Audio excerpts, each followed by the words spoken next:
amigo de la casa, don Jorge Gómez Naredo, coordinador del periódico Regeneración, colaborador de Polemón y miembro de esta familia sin censura. Jorge Gómez Naredo está al pendiente también de los resultados, de las reacciones a esta reunión que tuvieron los diputados y diputadas del movimiento Juntos Hacemos Historia, de la coalición Juntos Hacemos Historia, con el presidente en Palacio Nacional. Querido Jorge, ¿cómo estás? Muy buenas tardes.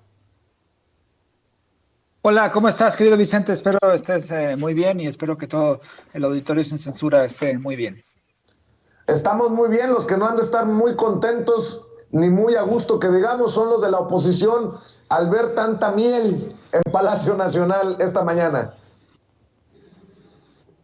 Sí, fíjate, Vicente, que esto es algo muy interesante lo que ha sucedido, porque no solamente es una cuestión que tiene que ver con esta relación, que existe una relación pues completamente normal entre el presidente que llegó por un partido político como fue Morena, bueno, por una alianza, ¿no? PT y otras fuerzas políticas, con los diputados, en este sentido, de esa misma fuerza política, ¿no? Entonces me parece que es algo de lo más normal que existe, y evidencia también una cuestión que es muy importante y que es la fuerza que mostró Morena en el Congreso. Y es también en este contexto en el que se da, porque recuerda que el Claudio X González, que es quien en realidad regentea la, la coalición entre PRI, PAN y PRD, hace poquito en un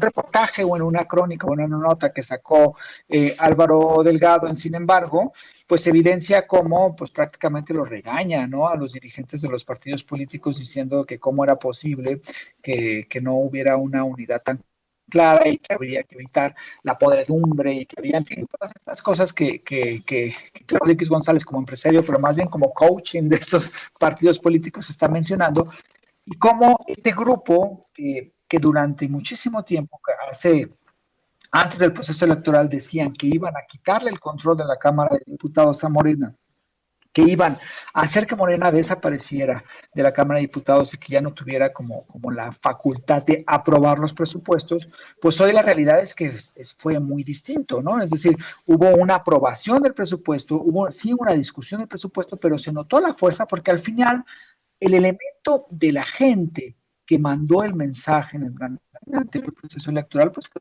de que quería una continuidad con Morena, una continuidad con las políticas del presidente.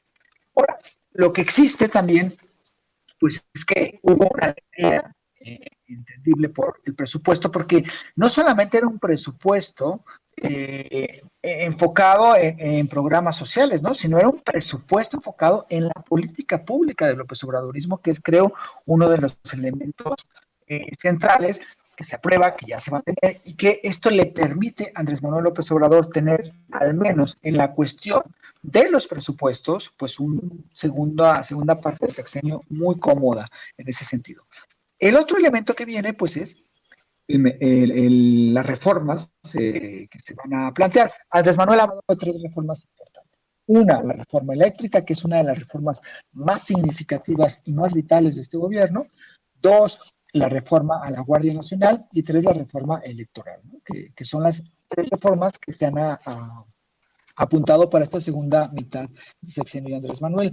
La reforma eléctrica es vital, y aquí hay un elemento que es importantísimo tomar en cuenta, y creo que es el mensaje también que se dio hoy con la reunión que hubo con los diputados de Morena en Palacio Nacional, y ese mensaje a el grupo opositor, pero especialmente al PRI. El PRI tiene la posibilidad de, con sus votos, permitir que haya una reforma eléctrica. Esta reforma eléctrica, como también lo ha sugerido Andrés Manuel en muchas ocasiones, y hoy también habló en la mañanera de eso, significa terminar con el saqueo o con una parte del saqueo que hubo durante muchísimos años, no solamente desde la reforma de Peña Nieto en el 2013, sino antes ya existía este saqueo, permitir evitar ese saqueo, reducirlo, ¿no? Porque hay cuestiones legales que no se pueden quitar completamente, no se pueden expulsar todas, no se va a expropiar, pero sí reducirlo, evitar muchísimo ese saqueo y permitir que haya una mejora y que la reforma eléctrica que plantea Andrés Manuel tenga un efecto inmediato. Eso depende del PRI.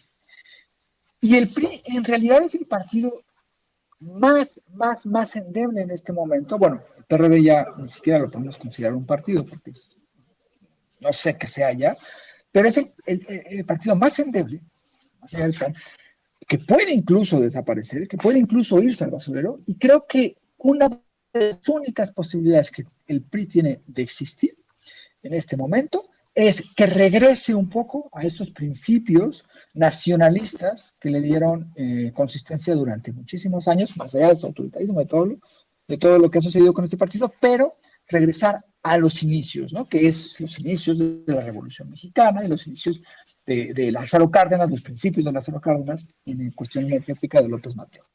Entonces, ahí es donde el mensaje de Andrés Manuel está muy claro. El PRI va o no a ir por una reforma eléctrica nacionalista que va a impedir que se siga saqueando a nuestra industria eléctrica, o el PRI se va a acomodar con Claudia X González, con la derecha y con todos estos elementos que durante muchísimos años con los cuales el PRI luchó, ¿no? Que es en contra del panismo conservador, del panismo de derecha, y que en realidad es como un principio del PRI, es regresar a lo que es las reformas. Y queda claro que el mensaje de Andrés Manuel es hacia los priistas. Es decir, van o no van a ir a favor de la reforma eléctrica.